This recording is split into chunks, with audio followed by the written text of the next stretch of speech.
कादंबरी आहे ज्याचा महाराष्ट्र शासनाने त्यांना पुरस्कार दिलेला आहे त्या कादंबरीबद्दल, फकीरा या कादंबरीबद्दल.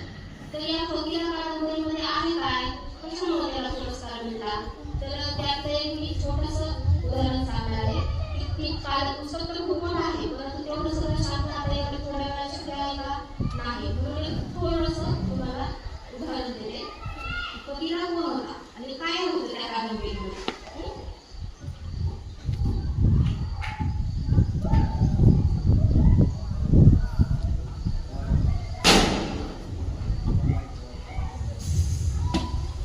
कोण म्हणतं फकीरा चोर आहे, काय चोरले फकीरानं.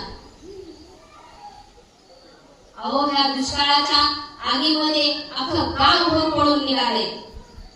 या गावातली पोरं म्हातारी उपासपोटी मरायली आहेत आणि त्या सावकाराच्या कोठाडीत अन्न कुजत पडलंय आणि ते अन्न चोरून जर म्या गावच्या लेकरांना म्हाताऱ्यांना खायला दिलं, त्यांची भूक भागवली आणि हे जर गुन्हा मी केला आहे आणि हे जर गुन्हा असेल तर असा गुन्हा फकीरा 100दा करेल.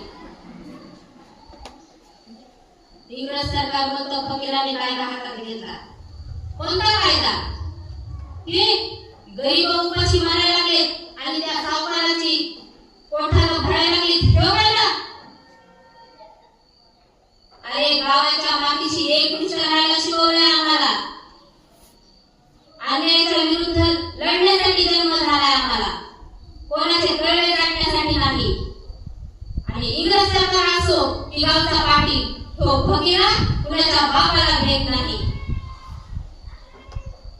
इंग्रज सरकारने सैन्य पाठवले मला पकडायला, या म्हणावं त्यांना, पण एक गोष्ट ध्यानात ठेवा,